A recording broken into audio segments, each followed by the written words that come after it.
오늘은 창세기 34장과 35장을 같이 나가도록 하겠습니다. 근데 오늘 34장은 이 디나에 대한 이야기로 시작합니다. 디나는 정말 귀한 외동딸이었습니다. 근데 이 디나가 이때 나이가 14살에서 15살로 주석은 기록합니다. 그러니까 우리나라 나이로는 17살에서 16살입니다. 이 외동딸이었던 이 디나가 이 세겜 축제에 관심을 갖게 됩니다. 그래서 디나가 그 땅의 딸들을 보러 나갔더니, 다시 말하면은 누구랑 사귀고 있는 거예요? 이 세겜이라는 한 성의 딸들과 친구가 됐어요. 근데 여기 중요한 것은 세겜이라는 축제인데, 이 세겜이라는 축제가 이때 당시 어떤 축제였냐면 쾌락의 마당이었대요. 학교 축제나 이러면은 뭐 어떤 재미난 어떤 마을이나 어떤 그런 게 있으면은 항상 이 학생 때 어떤 마음이 있습니까? 막 호기심이 있고, 거기가 어떤 곳인지 참여하고 싶고 뭔가 둘러보고 싶어하는 그런 호기심이 있었는데, 누가 그랬냐면 디나가 그랬어요. 그러니까 디나가 어떻게 했냐면 세겜의 딸들과 그러니까 친구를 맺어서 세겜에 들어가서 그 쾌락의 축제를 보기 원했습니다. 그러니까 디나는 외부의 호기심 때문에 그들과 사귀고, 그리고 우리가 잘 아는 수욕을 당하게 됩니다. 그래서 이 34장은 우리에게 한 교훈을 줍니다. 부모의 통제에 대해서 자유를 원하고 그런 권고를 무시해 올 때 어떠한 재앙이 오는지에 대해서 이렇게 발단은 시작합니다. 그런데 이제 문제가 일어납니다. 세겜에서 이 족속 중에 하몰의 아들이 디나를 취하게 됩니다. 그래서 이 3절에는 뭐라고 적혀 있냐면, 그 마음이 깊이 야곱의 딸 디나에게 연하여 그 소녀를 사랑하여 그의 마음을 말로 위로하고. 하몰의 아들은 이 디나에게 마음이 있었던 것 같습니다. 그러나 디나는 그의 마음이 어땠는지는 알 수 없습니다. 그러나 이제 결혼하고 싶어 했고 위로를 하고자 했습니다. 그리고 그 다음 과정이 4절과 5절에 있는 사건입니다. 그의 아버지 하몰에게 청하여 이르되 이 소년을 내 아내로 얻게 하여 주소서 하였더라.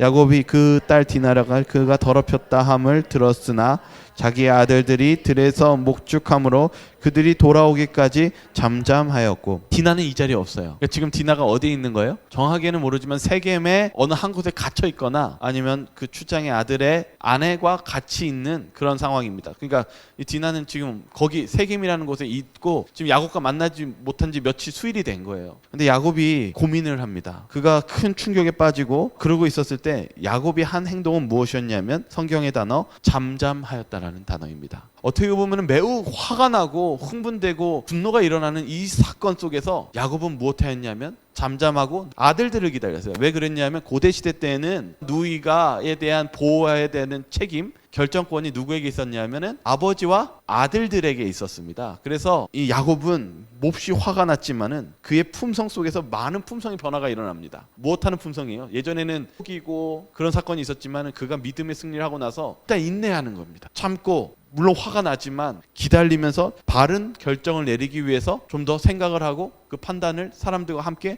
모의하고 기도하는 것이 우리가 야곱을 통해서 오늘 달라지면 우리가 배워야 될 점입니다. 그런데 이제 아들들을 보죠. 야곱의 아들들은 들에서 이를 듣고 돌아와서 그들 모두가 근심하고 심히 노하였으니 이는 세겜의 야곱의 딸을 강간하여 이스라엘에게 부끄러운 일을 곧 행하지 못한 일을 행하였음이더라. 어떻게 반응했다고 기록하고 있어요? 근심하고 분노하였다. 여러분들도 가족에 안 좋은 일 있으면 어떻습니까? 분위기나 삶의 고통이요. 힘들어요. 지금 이 디나가 가족에 그런 큰 일이 벌어졌다면은 야곱은 굉장한 혼란과 충격 속에 있었고, 그렇지만 거기 속에서 인내하지만 자녀들은 근심하고 분노하였다.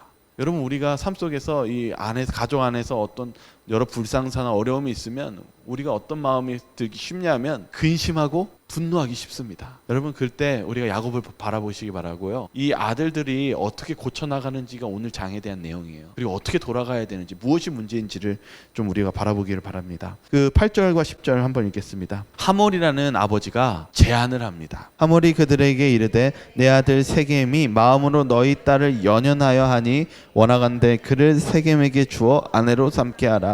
너희가 우리와 통혼하여 너희 딸을 우리에게 주며 우리 딸을 너희에게 데려가고 너희가 우리와 함께 거주하되 땅이 너희 앞에 있으니 여기 머물러 매매하여 여기서 기업을 얻으라 하고. 네, 하몰이 아주 관대하게 요청합니다. 자신의 잘못도 인정하고요. 그렇지만은 그것을 결혼으로서 그리고 뭐 하자고 그러냐면 통혼하자고 그래요. 이게 무슨 뜻이냐면 우리 민족의 딸들과 당신네 민족의 딸들이 서로 해서 어떻게 하자는 거예요? 민족적으로 하나가 이루자. 그래서 우리가 있는 땅 일부를 줄 테니까 여기서 매매하고 가게도 차리고 그래가지고 같이 살자 이렇게 얘기합니다. 어떻게 보면 하몰이 관대하게 제안을 하죠. 그런데 여기 이 내용을 보니까 이것이 좋은 결정이었냐? 여기 14절과 16절에는 이 야곱의 아들들이 이렇게 얘기합니다. 그리하지 못하겠노라. 이렇게 하는 거는 되게 좋은 결정이었다고 얘기합니다. 그런데 그 다음이 안 좋았대요. 그 다음이 무슨 결정이었냐면 이는 우리에게 수치가 됨이니 그런즉 이같이 하면 너에게 허락하리라. 만일 너희 중 남자가 다 할례를 받고 우리같이 되면 우리 딸을 너희에게 주며 너희 딸을 우리에게 데려오며 너희와 함께 거주하여 한 민족이 되려니와. 이게 무엇이 잘못된 것일까요? 야곱의 아들들이 무엇하기 시작하냐면은 거짓말하기 시작합니다. 그들과 실은 같이 하나가 될 수 없었어요. 하나님께서 부르셨기 때문에요. 그렇지만은 무엇하지는 말아야 됐냐면은 그 과정에 속이지는 말아야 됐습니다. 그래서 이렇게 적혀 있어요. 야곱의 아들이 거절을 한 일은 잘한 일이었으나 그러나 절차는 나쁜 것이었다. 그들의 죄는 위선의 죄를 가지고 있었다라고 얘기합니다. 그들의 절차는 확실히 그릇되었다. 종교적 원칙들을 보호한다는 미명 아래 살육을 계획함으로써 야곱의 아들들은 위선과 잔인함의 죄를 범하였다. 20절에서 23절에 있는 말씀 읽겠습니다. 하몰과 그의 아들 세겜이 그들의 성읍문에 이르러 그들의 성읍 사람들에게 말하여 이르되 이 사람들은 우리와 친목하고 이 땅은 넓어 그들을 용납할 만하니 그들을 여기서 거주하며 매매하게 하고 우리가 그들의 딸들을 아내로 데려오고 우리 딸들도 그들에게 주자. 그러나 우리 중에 모든 남자가 그들이 할례를 받은 같이 할례를 받아야 그 사람들이 우리와 함께 거주하여 한 민족이 되기를 허락할 것이라. 그러면 그들의 가축과 재산과 그들의 모든 짐승이 우리의 소유가 되지 않겠느냐. 다만 그들의 말대로 하자. 그러면 그들이 우리와 함께 거주하리라. 이 하몰에 있는 세겜 민족도요, 어떤 생각을 가지고 있었냐면 우리 할례 받아주자. 그렇게 하면 뭐 하자요? 어떻게 된다고요? 여기 23절 이렇게 얘기했어요. 그러면 그들의 가축과 재산과 그들의 모든 짐승이 우리의 소유가 되지 않겠느냐. 하몰도 뭘 가지고 있었냐면 하나님에 대한 믿음에 대한 소망이 있는 사람들이 아니었어요. 오히려 할례 받는 걸 가볍게 생각했어요. 그러면서 그들의 목적이 무엇이었냐면 그들이 융화돼서 들어오면은 그들의 것이 누구의 것이 된다? 내 것이 된다. 그러니까 이들의 마음 자체도 실은 하나님을 영접할 수 있는 마음이 아니었고 우리의 죄 속에서 우리 타협하고 그렇게 넓힘으로써 더 곤란에 빠지는 그러한 과정이 있었음을 알 수 있게 됩니다. 그리고 나서 이 두 아들이 문제를 일으킵니다. 25절의 말씀입니다. 시므온과 레이가 3일 된 때, 할례를 받은 3일 된 때 각기 칼을 가지고 가서 그 성읍을 기습하여 모든 남자를 죽이고 하몰과 그의 아들 세겜을 죽이고 디나를 이제 만나요. 세겜의 집에서 데려왔다라고 기록하고 있습니다. 이 일이 문제가 커집니다. 야곱의 반응이 어땠을까요? 시므온과 레이에게 이르되 너희가 내게 화를 끼쳐 나로 하여금 이 땅의 주민 곧 가나안 족속과 브리스 족속에게 악취를 내게 하였도다. 나는 수가 적은즉 그들이 모여 나를 치고 나를 죽이리니 그러면 나와 내 집이 멸망하리라. 레이와 시므온이 실은 그들의 방법이 어떤 방법인 것 같습니까? 악랄하죠. 여기도 뭐라고 기록하냐면 비열했대요. 비열한 방법으로 육적 열성과 저열한 꾀가 혼합되어 있었다. 이렇게 얘기하고 있어요. 정말 잔인하지 않습니까? 어떻게 죽였어요? 세겜에 있는 모든 남자를 다 죽였어요. 그러니까 이 아들들의 품성이 어땠습니까? 정말 악랄했죠. 그리고 디나를 데려왔습니다. 이 표현이 어떤 문제를 얘기하고 있냐면 이스라엘의 아들들이 다 지금 어떤 상태냐면은 중간 상태였대요. 종교적인 열성과 육적인 열정이 같이 있었고 고상한 믿음과 저열한 꾀가 이상하게 혼합된 모습을 가지고 있었다. 여기 자식들이 이렇게 얘기합니다. 누이를 창녀같이 대우함이 옳으니까 이게 옳습니까? 라고 아버지에게 반문합니다. 그들이 분노해서 한 일이 옳다고 얘기하지만 성급한 행동은 절대 핑계가 될 수 없었습니다. 여기에 문제가 무엇이었습니까? 이 사건 때문에 야곱이 계속 생각해요. 야곱이 생각하는 내용 중에서 여기서 제일 큰 문제가 뭔 것 같아요? 이제 운 죽었다. 그 같은 가나안 민족이 막 크거든요. 이제 죽게 된 거죠. 칼은 칼로 망하게 돼 있으니까요. 그 두려움이죠. 이 글이 제일 마음에 와닿는 게 뭐냐면 이거였어요. 여기서 문제가 살인한 아들들이 문제일까? 이렇게 얘기하고 있어요. 아니면 강간한 세겜 족속의 아들의 문제일까? 근데 이렇게 얘기하고 있어요. 무서운 결과의 발단은 이방인과 교제하기 위하여 그 땅의 여자를 보러 나갔던 야곱의 딸의 행동이었다. 너무 충격적이지 않습니까? 여기서는 정말 우리에게 충격적인 건 한 민족이 멸살한 이 두 아들이 초점이 갈 것 같은데 진짜 문제의 발단은 어디서 시작됐냐 하면은 이방인과 교제하고 싶어 했던 야곱의 딸의 행동에서 시작되었다라고 얘기했대요. 여기 발단의 시작은 잘 보면은 이 살인과 모든 것의 발단의 시작은 이방의 이 세상에 관심을 갖고 있었던 이스라엘의 야곱의 딸의 행동이었다라고 얘기합니다. 이것 때문에 35장이 시작돼요. 왜 그러냐면 이렇게 얘기하고 있어요. 야곱은 깊이 겸비해야 되겠다고 느꼈다. 깊이 겸손해야 되겠다고 느꼈대요. 그리고 어떻게 했냐면 잔인성과 거짓이 그의 아들들의 성격에 나타났다. 이제 딸의 문제가 보이고 그 다음에 누구의 문제가 보이기 시작했냐면 아들들의 그 성격에 추악한 잔인성이 보이기 시작했어요. 이게 무엇에서 시작되었을까? 이 문제가 어디에서 시작되었을까? 근데 이렇게 얘기합니다. 장막 안에도 거짓 신들이 있었고 우상 숭배는 그의 가족 중에서도 어느 정도 발붙일 곳을 얻었다. 야곱이 지금 뭘 생각하고 있었어요? 이 문제가 어디에서 시작됐을까? 발단은 이 딸이 이방의 세상을 흠모하는 마음에서 시작되었고, 그리고 또 아들들이 어떻게 이렇게 잔인해질 수 있었을까? 그것은 그들의 삶 속에 우상 숭배가 있었다라는 것을 깨달았다는 거예요. 다음부터 35장 이렇게 시작합니다. 35장 1절에서 3절 읽겠습니다. 하나님이 야곱에게 이르시되 일어나 베델로 올라가서 거기 거주하며 내가 내 형 에서와 낯을 피하여 도망하던 때에 내가 나타났던 하나님께 거기서 제단을 쌓으라 하신지라. 야곱이 이에 자기 집안 사람과 자기와 함께한 모든 자에게 이르되 너희 중에 있는 이방 신상들을 버리고 자신을 정결하게 하고 너희들의 의복을 바꾸어 입으라. 우리가 일어나 베델로 올라가자. 내 환난 날에 내게 응답하시며 내가 가는 길에서 나와 함께 하신 하나님께 내가 거기서 제단을 쌓으려 하노라 하매. 오랜만에 하나님이 야곱에게 나타나십니다. 야곱아, 우리 돌아가자. 어디로 돌아가재요? 베델로 돌아가자. 네가 에서의 낯을 펴 도망갔던 그 장소 베델로 다시 돌아가자. 거기서 제단을 쌓아라. 그러니까 야곱이 하나님을 만나고 얼마나 반가웠을까요? 반가운데 그리고 자식들에게 뭐라고 했냐면 너희들 옷 다 바꿔 입어. 이게 뭐냐면은 고대 당시에는 옷을 바꿔 입는 것은 새 마음과 영적인 도덕성을 다 새롭게 바꾸자는 의미를 가지고 있대요. 그러니까 자식들에게 야 우리 다시 신앙을 시작해야 된다. 새롭게 시작해야 된다라고 살인한 자식에게 그리고 디나에게 자신에게 우리 다시금 내가 처음 하나님께 만났던 곳을 가자 이렇게 얘기한 거예요.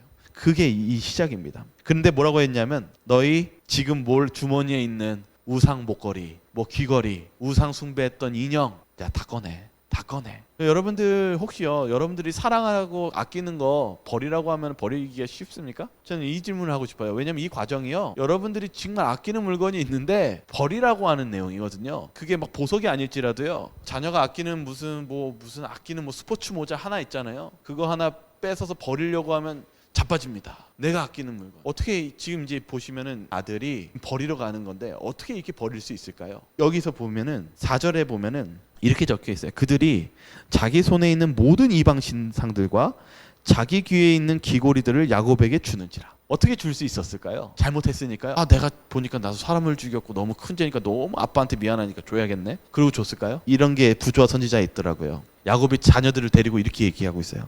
하나님께서 자기를 다루신 놀라운 일들을 회고해 볼 때 그의 마음이 부드러워지고 그의 자녀들 역시 역사하시는 능력에 감동되었다. 야곱이 그때 자기가 도망가면서 있었던 하나님 만난 그 사닥다리 사건을 얘기하면서 내가 이제 하나님 믿겠습니다 하면서 자신을 구원해준 야복강가에 있는 이야기들을 쭉 설명하면서 야곱이 뭐가 다시 들었어요? 마음에?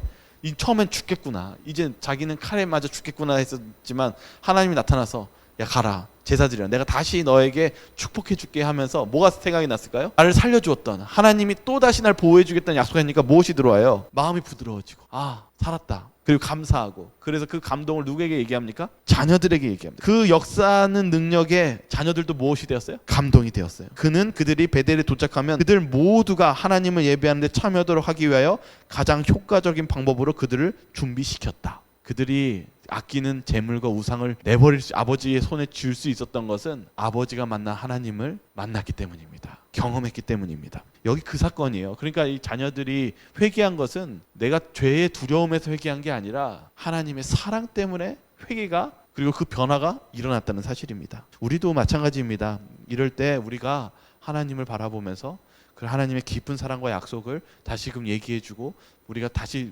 봄으로써 우리가 새로운 결심을 할 때 하나님께서 우리에게 큰 축복을 주신다는 사실을 잊지 마시기를 바랍니다. 4절과 5절에 이렇게 적혀 있어요. 그들이 자기 손에 있는 모든 이방 신상들과 자기 귀에 있는 귀고리들을 야곱에게 주는지라.